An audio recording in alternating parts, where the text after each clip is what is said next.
नमस्कार, आप देख रहे हैं इंडिया वॉइस और मैं हूं आपके साथ पुष्पेंद्र चौधरी। खबर दिन भर में आपका स्वागत है। बुलेटिन की शुरुआत करेंगे। प्रधानमंत्री नरेंद्र मोदी ने देश के पहले प्रधानमंत्री जवाहरलाल नेहरू का रिकॉर्ड तोड़ दिया है। जहां पंडित नेहरू चुनाव जीतकर 4,398 दिन प्रधानमंत्री रहे थे, जबकि नरेंद्र मोदी का बतौर पीएम का 4,399वां दिन है आज। दुनिया भर से प्रधानमंत्री मोदी को बधाई संदेश आ रहे हैं। वर्ल्ड लीडर जमकर पीएम मोदी की तारीफ करते हुए नजर आ रहे हैं।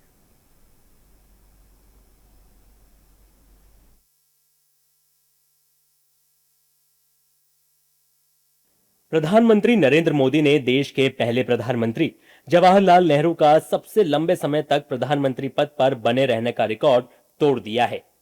पंडित नेहरू चुनाव जीतकर 4,398 दिन प्रधानमंत्री रहे थे, जबकि नरेंद्र मोदी का बतौर पीएम का 4,399वां दिन है।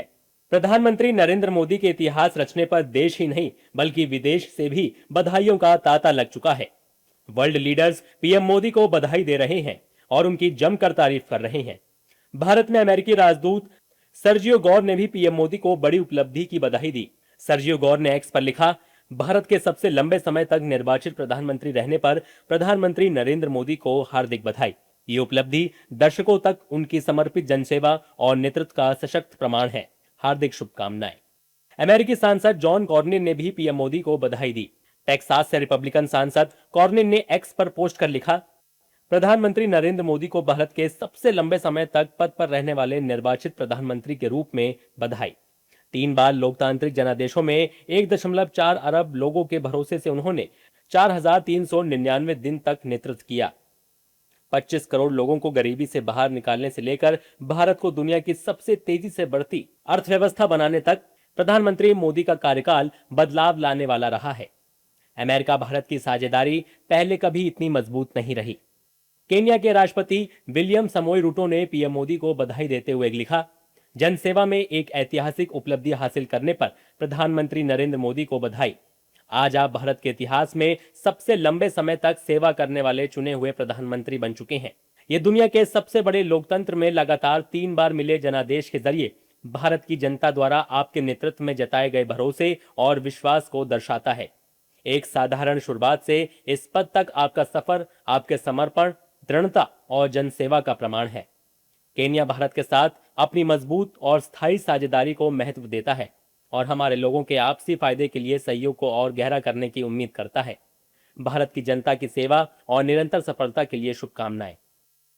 वहीं मालदीव के राष्ट्रपति मोहम्मद मुइज्जू ने भी प्रधानमंत्री नरेंद्र मोदी को बधाई दी।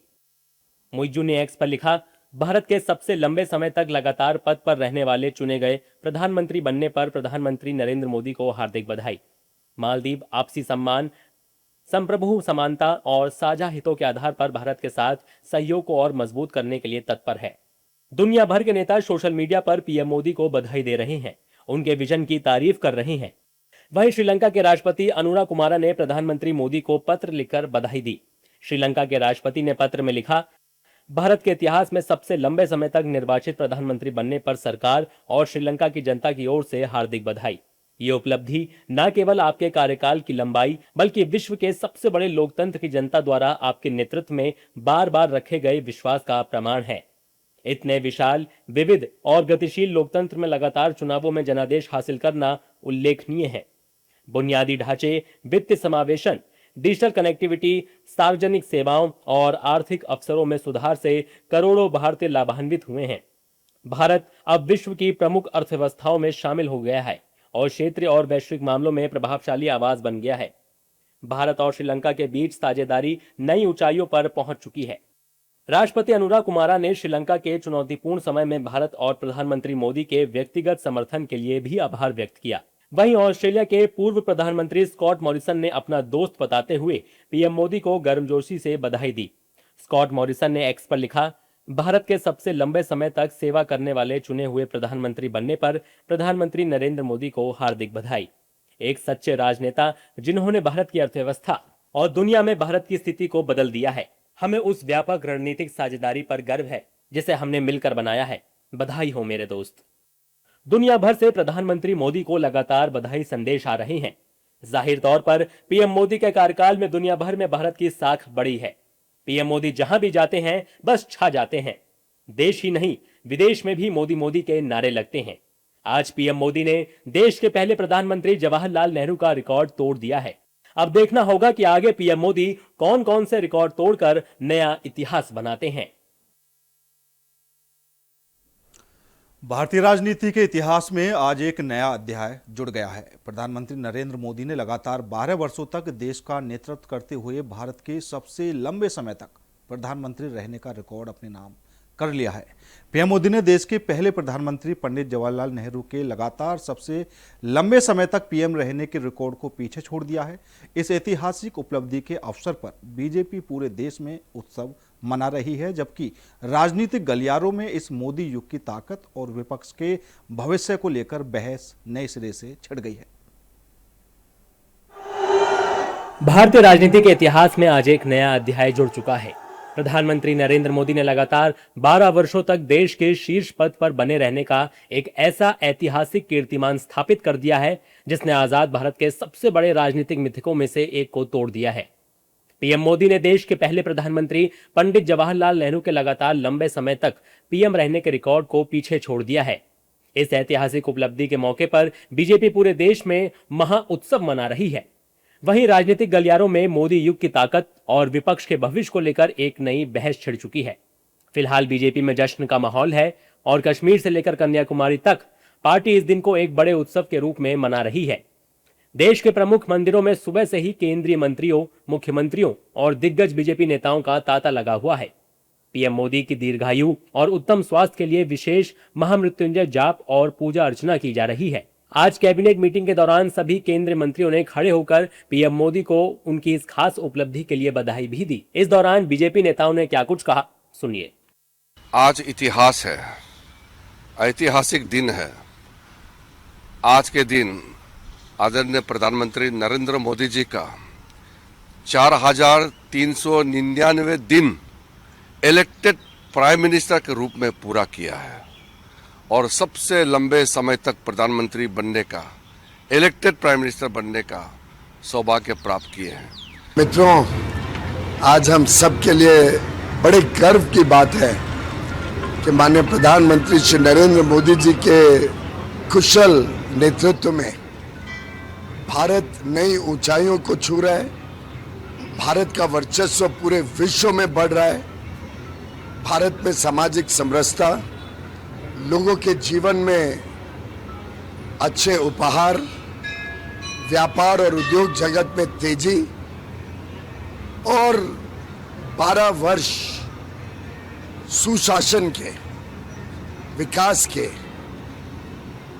और देश को अपनी विरासत को और आगे बढ़ाने के लिए जो माननीय प्रधानमंत्री जी के नेतृत्व में हम सब ने देखे हैं।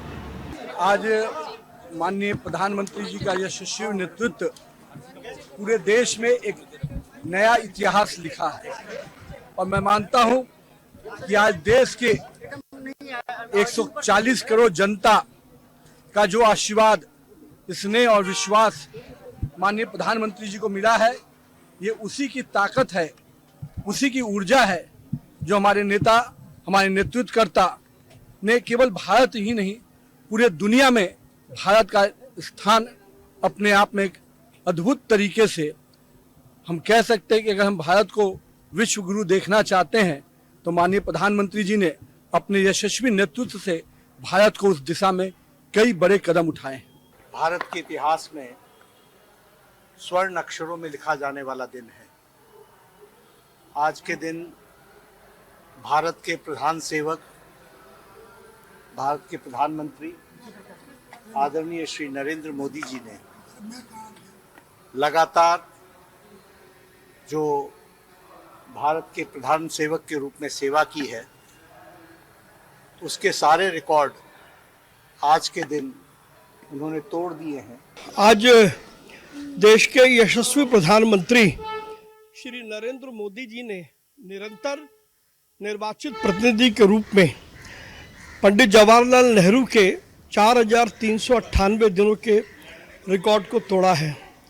ये वास्तव में कोई रिकॉर्ड तोड़ना नहीं है, बल्कि देश की जनता का जो जो विश्वास प्रधानमंत्री नरेंद्र मोदी जी के ऊपर है और जिस विश्वास के भरोसे प्रधानमंत्री जी ने देश की विकास यात्रा प्रारंभ की है और उसे एक नए आयाम तक ले जाएंगे। विश्व में भारत विश्व गुरु बनेगा, हमारी अर्थव्यवस्था बड़ी होगी। 140 करोड़ भारतवासियों की ओर से माननीय प्रधानमंत्री नरेंद्र मोदी जी को बहुत बहुत बधाई और उनका आभार, जिस तरह से उन्होंने देश का नेतृत्व किया है। पिछले 12 वर्षों में देश को नई ऊंचाइयों पर लेकर गए, भ्रष्टाचार मुक्त शासन दिया है, भारत को नई ऊंचाइयों पर लेकर गए हैं। भारत की पहचान जो आज एक सशक्त भारत के रूप में दिखती है, ये प्रधानमंत्री मोदी जी का कुशल नेतृत्व ही है, जिसने देश को हर क्षेत्र में नई ऊंचाइयों पे पहुंचाया, चाहे वो स्पेस का क्षेत्र हो। बीजेपी मुख्यालयों पर ढोल नगाड़ों और मिठाइयों के साथ जश्न मनाया जा रहा है। पार्टी नेता इसे कल्याणकारी नीतियों और मजबूत नेतृत्व की जीत बता रहे हैं। पंडित नेहरू के रिकॉर्ड को तोड़ना राजनीतिक रूप से बेहद संवेदनशील और प्रतीकात्मक है। बीजेपी हमेशा से कांग्रेस के नेहरूवादी मॉडल की आलोचना करती रही है और पीएम मोदी के कार्यकाल को विकसित भारत के स्वर्णिम काल के रूप में पेश करती आई है। जहां एक तरफ बीजेपी इसे स्वर्णिम काल कह रही है, वहीं विपक्ष के खेमे में इस रिकॉर्ड ने बेचैनी बढ़ा दी है। कांग्रेस और अन्य विपक्षी दल लगातार सरकार को महंगाई, बेरोजगारी और लोकतांत्रिक संस्थाओं के कथित दुरुपयोग पर घेरने की कोशिश कर रहे हैं। विपक्ष का तर्क है कि कार्यकाल की लंबाई से ज्यादा महत्वपूर्ण नीतियों का प्रभाव होता है। हालांकि जमीन पर लगातार मिल रही चुनावी सफलताओं और पीएम मोदी की व्यक्तिगत लोकप्रियता के आगे विपक्ष का यह नैरेटिव फिलहाल कमजोर साबित हो रहा है। पूर्व मुख्यमंत्री और कांग्रेस नेता पृथ्वीराज चौहान ने बड़ा बयान दिया है। पृथ्वीराज का कहना है कि कांग्रेस पार्टी कोशिश कर रही है, लेकिन अनफॉर्चुनेटली इंडी गठबंधन में दरार पड़ गई है। अब पृथ्वीराज चौहान के बयान पर सियासत गर्मा गई है। पार्टी कोशिश कर रही है अब, लेकिन अनफॉर्चुनेटली इंडिया गठबंधन में दरार पड़ गई है।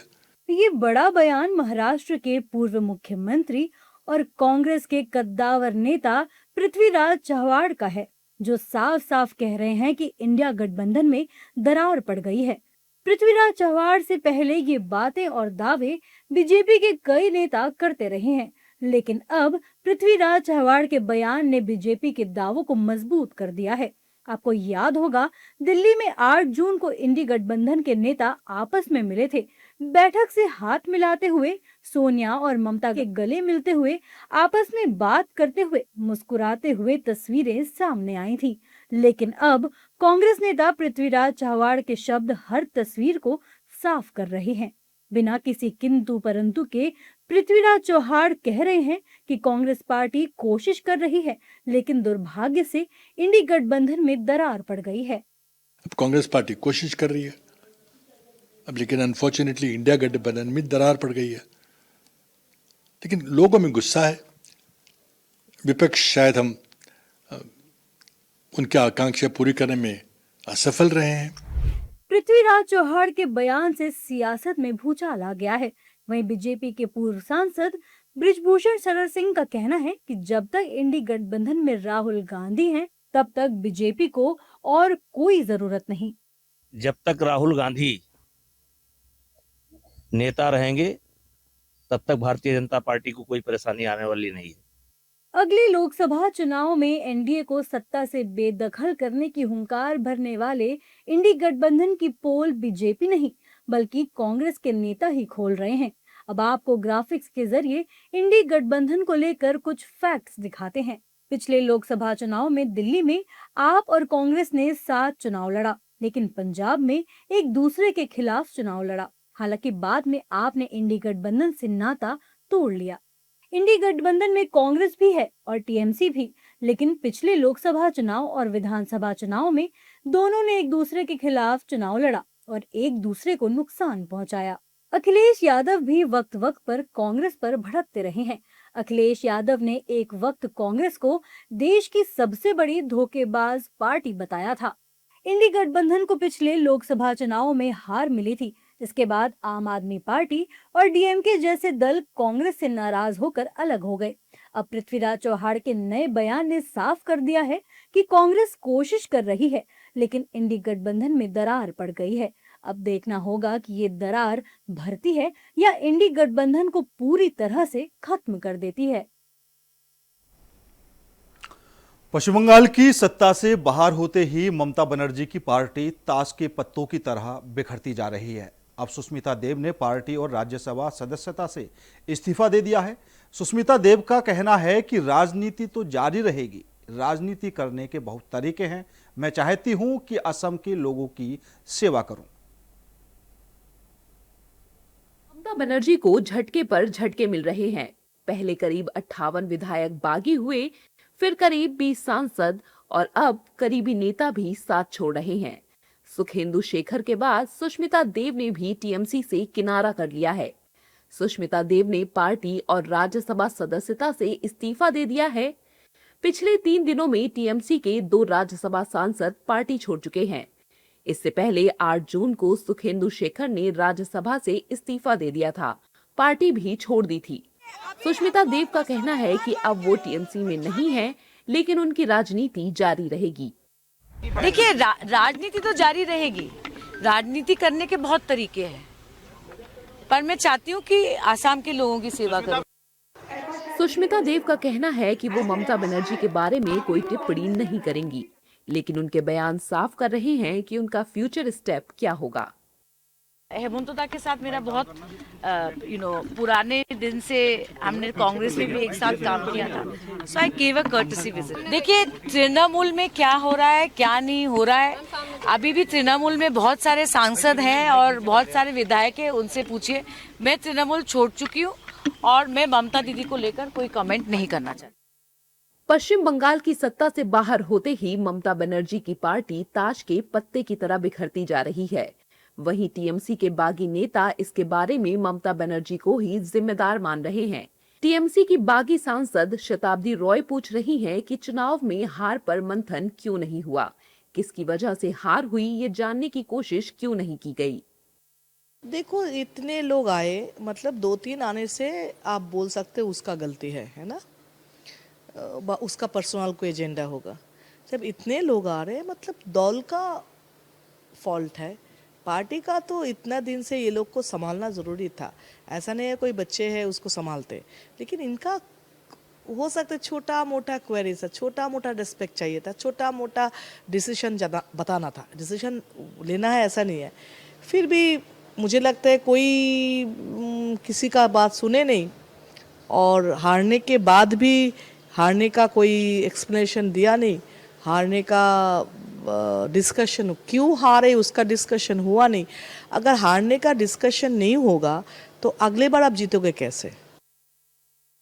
वहीं छत्तीसगढ़ के पूर्व उप मुख्यमंत्री और कांग्रेस नेता टीएस सिंहदेव ममता बनर्जी का समर्थन कर रहे हैं और साथ छोड़ने वाले नेताओं को अवसरवादी बता रहे हैं। और जिन लोगों ने उनका साथ छोड़ा, ये उनको बहुत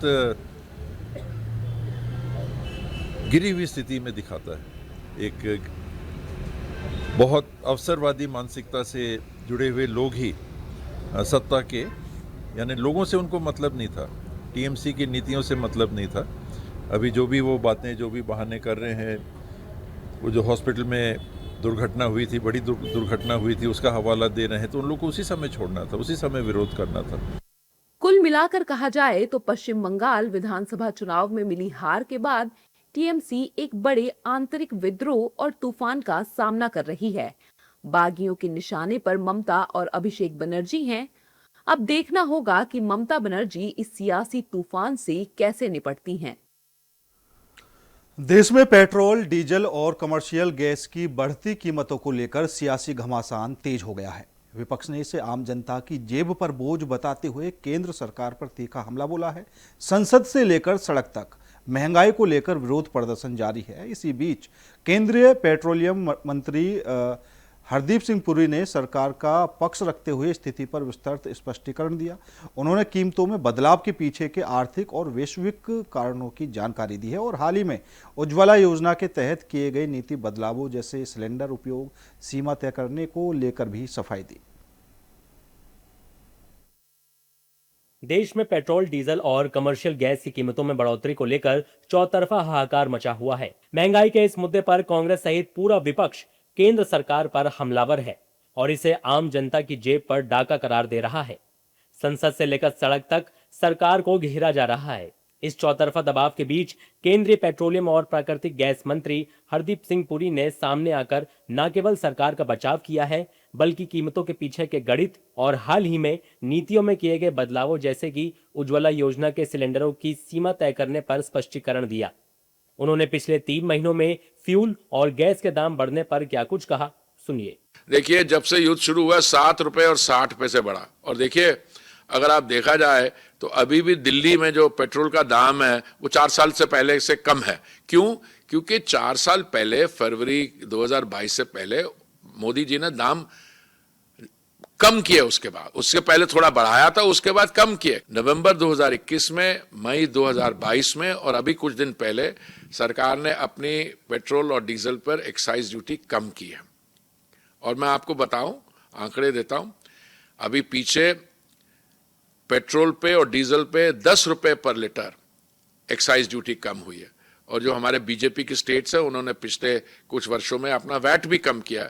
इसलिए जब हमारे विरोध में जो हैं विपक्ष के वो कहते हैं, उनसे ये पूछना चाहे, आप ये बताइए ये क्यों है कि जो बीजेपी स्टेट्स में और नॉन बीजेपी स्टेट्स में पर लीटर दाम में वहां पे 10 रुपए ज्यादा है। 10 रुपए पेट्रोल का दाम भी ज्यादा और कई जगह तो 15 रुपए भी ज्यादा है। तो इसलिए क्योंकि माननीय प्रधानमंत्री जी के लिए ये उनकी कमिटमेंट है, आर्टिकल ऑफ फेथ है कि वो चाहते हैं कि आम नागरिक को जितना कम उन पे बोझ पड़े। केंद्रीय मंत्री ने साफ शब्दों में कहा कि सरकार के फैसलों के पीछे ठोस और विश्वसनीय वजहें हैं। उन्होंने हाल ही में उज्ज्वला योजना के तहत मिलने वाले सिलेंडरों की संख्या को लेकर उठ रहे सवालों का भी सीधा जवाब दिया। आज सुबह से हल्ला हो रहा है कि जो उज्ज्वला के सिलेंडर हैं हमने 9 से 4 कर दिए। भाई साहब, अगर आपकी को जरूरत ही नहीं है 4 सिलेंडर से ज्यादा, तो आपको ज्यादा सिलेंडर किस लिए चाहिए? हमने क्यों किया? इसलिए किया क्योंकि हमारे पास क्रेडिबल जानकारी आई कि कई हमारे जो उज्ज्वला के लाभार्थी हैं उनको सिलेंडर चाहिए नहीं होता। वो 300 रुपए का सिलेंडर लेके उसमें से या तो कमर्शियल पे बेच रहे हैं, डाइवर्ट कर रहे हैं, या 300 रुपए महंगा वो किसी और को दे रहे हैं। और ये डायरेक्ट बेनिफिट टू ट्रांसफर की वो स्कीम है। आप जब सिलेंडर खरीदते हो तो आपकी सब्सिडी आपके अकाउंट में चली जाती है। तो किसी का कहना है कि ये 2700 रुपए से कम करके सब्सिडी ये उतनी हो गई, गलत है एकदम। ये एकदम गलत है। आप इस्तेमाल ही 4 सिलेंडर करते हैं और आपके खाते में उसी 4 सिलेंडर की सब्सिडी जाती है। हाँ, अगर हुआ आपके परिवार में कोई सेलिब्रेशन है या कोई त्योहार है और आपको ज्यादा सिलेंडर, तो आप 5वां सिलेंडर ले सकते हैं। वो 300 रुपए ज्यादा महंगा। पर आप समझिए, आपको रैशनलाइजेशन की जरूरत इसलिए थी कि एक बड़ी स्कीम जो 10 करोड़ 55 लाख हमारे नागरिकों को मिल रही है, जब वो इस्तेमाली 4 सिलेंडर करते हैं तो उनको 9 और 8 और 7 या 6 या 5 सिलेंडर की क्या जरूरत है? स्ट्रेट ऑफ हॉर्मुज के बंद होने और पश्चिमी एशिया में जारी तनाव के कारण वैश्विक बाजार में कच्चे तेल की कीमतें बढ़ चुकी हैं। ईरान, इजराइल और अमेरिका के बीच बढ़ते भू राजनीतिक टकराव की वजह से इस बेहद महत्वपूर्ण शिपिंग रूट पर नाकेबंदी हुई है। इस पर केंद्रीय मंत्री हरदीप सिंह पुरी ने कहा कि 100 दिन से मिडल ईस्ट जंग जारी है, लेकिन सरकार ने अपनी पूरी तैयारी कर रखी है। जो कच्चे तेल, नेचुरल गैस और एलपीजी के स्टॉक्स हैं, उस पे हम राउंड द क्लॉक काम कर रहे हैं। जब स्ट्रेट ऑफ हॉर्मुज का क्लोजर हुआ तो हमने बात की ईरान की अथॉरिटीज के साथ, बाकी देशों की अथॉरिटीज के, और जहां तक मुझे याद है 28 फरवरी के बाद 15 हमारे एलपीजी टैंकर्स भी आए हैं वहां से निकल के। दूसरा, और ये बहुत मैं इंपॉर्टेंट समझता हूं, हमने अपने सोर्सेज को डाइवर्सिफाई किया। और तीसरा, हमने अपनी जो डोमेस्टिक प्रोडक्शन है, जो पहले 32,000 मेट्रिक टन प्रतिदिन होती थी, उसको बढ़ा के उसको 54,000 मेट्रिक टन पर डे ले गए। इसलिए हमारी जो सप्लाई मैनेजमेंट है, मैं ज्यादा नहीं बोलना चाहूंगा, पर अभी देखिए 28 फरवरी को ये युद्ध शुरू हुआ, पूरा मार्च का महीना, अप्रैल का महीना, पूरा मई का महीना और जून में भी हम 9 तारीख तक आ गए हैं, तो 100 दिन से ज्यादा हो गए इस मिलिट्री कॉन्फ्लिक्ट को। और हम तो यही प्रार्थना करते हैं कि हमारे लिए और विश्व भर के लिए कि इसका समझौता इनका जल्दी हो और इसमें डी-एस्केलेशन हो। पर अगर नहीं भी होता है तो मुझे विश्वास है कि जिस तरीके से हमने सप्लाई मैनेजमेंट पिछले 100 दिन के करीब मैनेज किया, अगले वाले आने समय में भी हम इसमें सफल रहेंगे। इन सब के साथ ही केंद्रीय मंत्री ने विपक्ष गैस, पेट्रोल और डीजल के कमी वाले आरोपों को भी खारिज किया है। उन्होंने कहा कि हमारे पास कोई कमी नहीं है, लेकिन विपक्ष जनता के बीच गलत जानकारी दे रहा है। तो कहीं कमी तो नजर मेरे को तो आ नहीं रही कमी, और ना ही कोई रिपोर्ट्स हैं। हाँ, कुछ ग्लोबल सिचुएशन का फायदा उठा के कुछ लोगों ने आर्टिफिशियल शॉर्टेजेस करने की कोशिश की है, पूरा एकदम हमने उस पर क्रैकडाउन कर दिया। कोई कमी नहीं है, ना सीएनजी की कमी है, ना पाइप गैस जो लोगों के घरों में जा रहे हैं, इनफैक्ट एलपीजी के हम कन्वर्ट कर रहे हैं इनटू पीएनजी कनेक्शन। जहां एक तरफ विपक्ष का कहना है कि सरकार अंतर्राष्ट्रीय बाजार में कच्चे तेल की कीमतों का बहाना बनाकर देश की गरीब और मध्यम वर्गीय जनता को प्रताड़ित कर रही है, वहीं हरदीप सिंह पुरी ने वैश्विक परिस्थितियों का हवाला देते हुए पलटवार किया। फिलहाल ईंधन के दामों को लेकर देश में राजनीति गर्म है। फिलहाल खबर दिन भर में इतना ही। बाकी देश और दुनिया की तमाम खबरों के लिए देखते रहिए इंडिया वॉइस।